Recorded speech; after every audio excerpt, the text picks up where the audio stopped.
बच्चों, आज के इस हिंदी के वीडियो में हम लोग पढ़ेंगे पाठ 15 सूरदास के पद। सूरदास के 2 पदों को इसमें लिया गया है और जिसमें कि पहले पद में कृष्ण की बाल लीलाओं का वर्णन है और कृष्ण अपनी माता से पूछते हैं कि मैया कब ही बढ़ेगी चोटी। और दूसरे में गोपियाँ जो है यशोदा के पास आकर उनसे शिकायत करती हैं। तो पहले हम लोग पहला पद शुरू करेंगे। सूरदास के पद। मैया कबही बढ़ेगी चोटी। हे माँ, मेरी चोटी कबही, कबही मतलब कब, कबही, कबही कब, बढ़ेगी मतलब बढ़ेगी, बढ़ेगी यानी कि बढ़ेगी, बड़ी होगी। मेरी चोटी जो छोटी है ये कब तक बढ़ेगी यानी बड़ी होगी। कितनी बार मोही दूध पियत भई। कितनी बार, कितनी मतलब कितनी, कितनी मतलब कितनी, कितनी बार मोही, कितनी बार मोही यानी कि मुझको, मोही मुझको, कितनी बार मोही दूध पियत भई। दूध पीते हुए, भई मतलब हो गया। मुझे कितनी बार हमने दूध पी लिया, बहुत बार हमने दूध पी लिया। यह अजहू है छोटी। यह मतलब यह अजहू, अजहू मतलब आज भी। यहाँ पर अजहू, अजहू का अर्थ है यहाँ पे आज भी। यह अजहू, यह आज भी छोटी है, आज भी ये छोटी है। जबकि मैंने कितनी बार दूध पी लिया है, फिर भी ये चोटी जो है आज भी छोटी है। तू जो कहती बल्कि बेनी ज्यों। तुम तो कहती थी, तू जो कहती, तुम जो कहती थी, बल्कि बेनी ज्यों, बलराम की। बेनी मतलब चोटी, बेनी, बेनी मतलब चोटी। बलराम की चोटी ज्यों, उसकी तरह, बलराम की चोटी की तरह। वह लंबी मोटी, वह मतलब हो जाएगी, वह हो जाएगी। लंबी मतलब लंबी और मोटी, लंबी मतलब लंबी।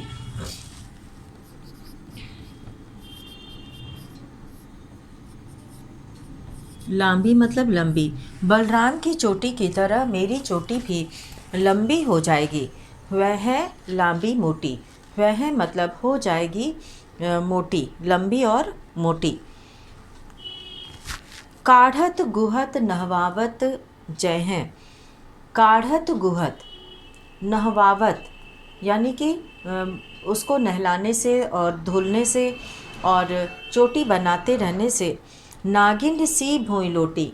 नागिन सी यानी कि नागिन की तरह, सांप, सांप की तरह जो है। भूई मतलब ज़मीन पर, लोटी मतलब लोटेगी। इतनी लंबी तुम्हारी चोटी हो जाएगी कि ज़मीन पर लोटेगी। वह मतलब होगी, वह का अर्थ है होगी। और काढ़त मतलब बाल बनाना, काढ़त का अर्थ है बाल बनाना, चोटी बनाना, बाल बनाना। गुहत मतलब गूंथना,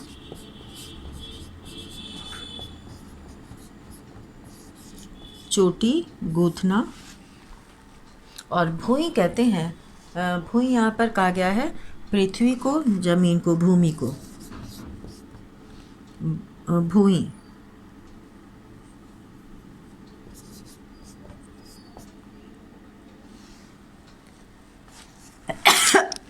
भूमि।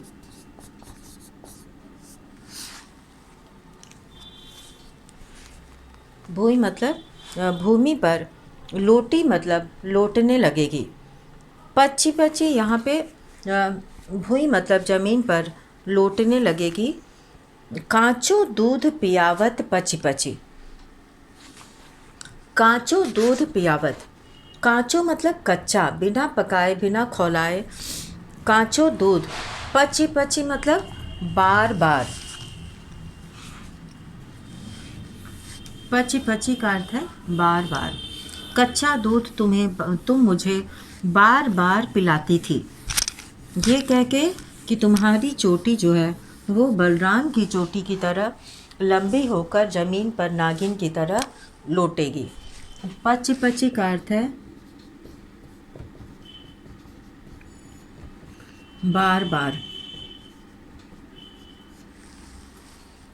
पची पची बार बार जो है वो मुझे कच्चा दूध देती थी। कांचो दूध पियावत पची पची, कच्चा दूध बार बार पिलाती हो। देती न माखन रोटी, और मक्खन और रोटी नहीं देती हो।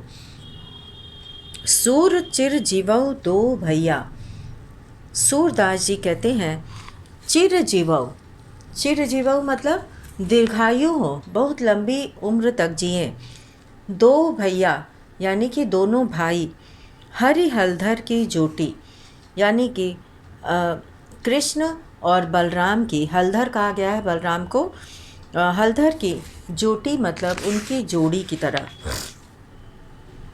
यहाँ पर हरि हलधर, हरि हलधर कहा गया है कृष्ण बलराम को। हरि हलधर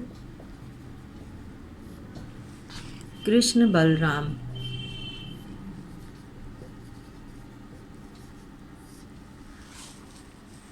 हरि हलधर कहा गया है कृष्ण बलराम को। और जोटी कहते हैं जोड़ी को।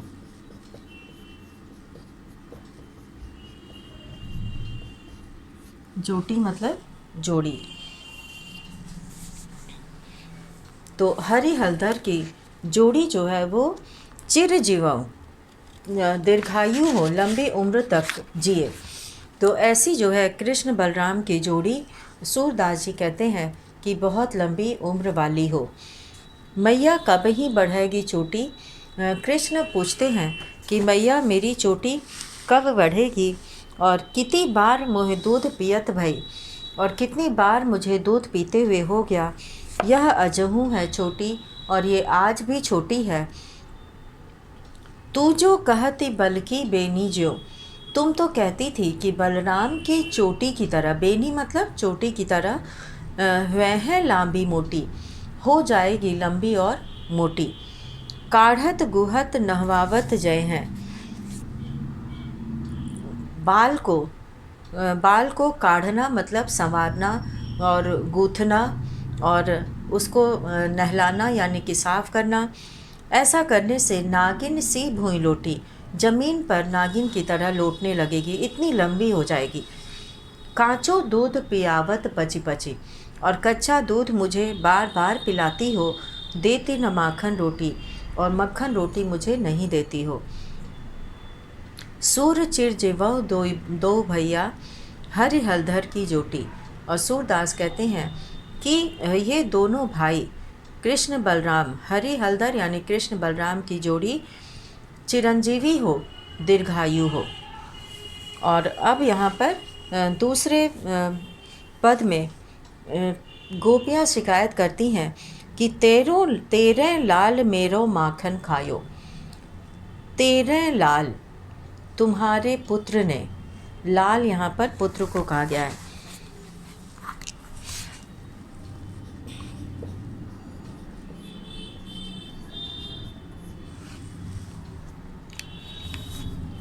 तेरो लाल, तुम्हारे लाल ने, तुम्हारे पुत्र ने मेरो माखन खायो, मेरा मक्खन खा लिया है।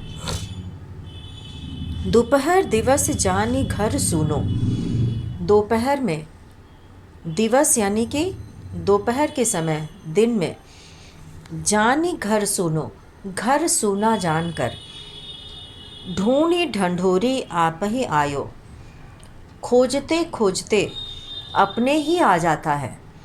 खोल किवारी, किवारी मतलब दरवाज़ा, किवारी।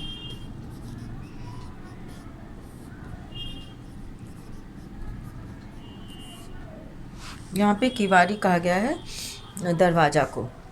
खोल किवारी पैठी मंदिर में, पैठी मतलब बैठकर,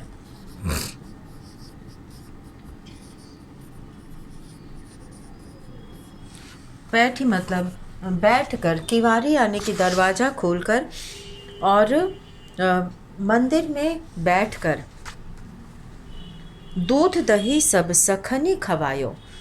दूध दही सब सखनी, सखनी मतलब मित्रों को, सखनी कहा गया यहाँ पे मित्रों को। पैठ यानी बैठकर, सखनी यानी मित्रों को, खवायो मतलब खिलाता है। ऊखल चढ़ी, ऊखल पर चढ़कर, सीके को लीनो, और सीका जिस में दही और ये सब रखा रहता था उसको लीनो, लीनो मतलब लेकर, अन्न भावत भुई में ढरकायो, और अगर अच्छा नहीं लगता है तो उसे भुई, भुई मतलब भूमि पर, ज़मीन पर, ढरकायो मतलब उसको बहा देता है। ढरकाना मतलब बहा देना। दिन प्रति हानि होती गोरस की, और दिन प्रति रोज जो है हानि होती, नुकसान होता है, गोरस की अर्थात दूध की। यह ढोटा कौने ढंग लायो, और तुम्हारा यह पुत्र किस ढंग का तुमने जन्म दिया है, कैसे पुत्र को तुमने जन्म दिया है। सूर्य श्याम को हटकी न राखें, तैही पुत अनोखो जायो। सूरदास जी कहते हैं कि श्याम को हटकी न राखे तय, श्याम को तुम जरा भी कुछ भी जो है हटा कर नहीं रखती हो, उसको संभाल कर नहीं रखती हो। तैही पुत अनोखो जायो, और तुम्हारा ही पुत्र जो है ये अनोखा है।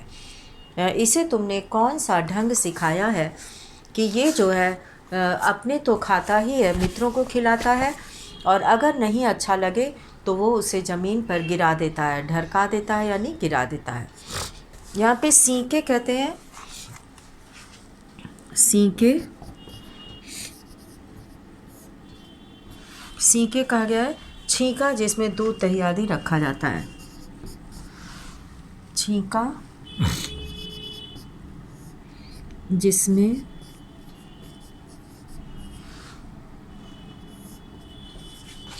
दूध दही आदि रखा जाता है।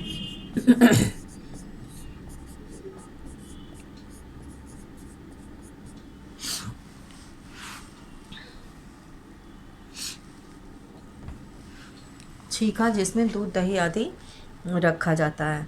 और ढोटा कहते हैं लड़के को।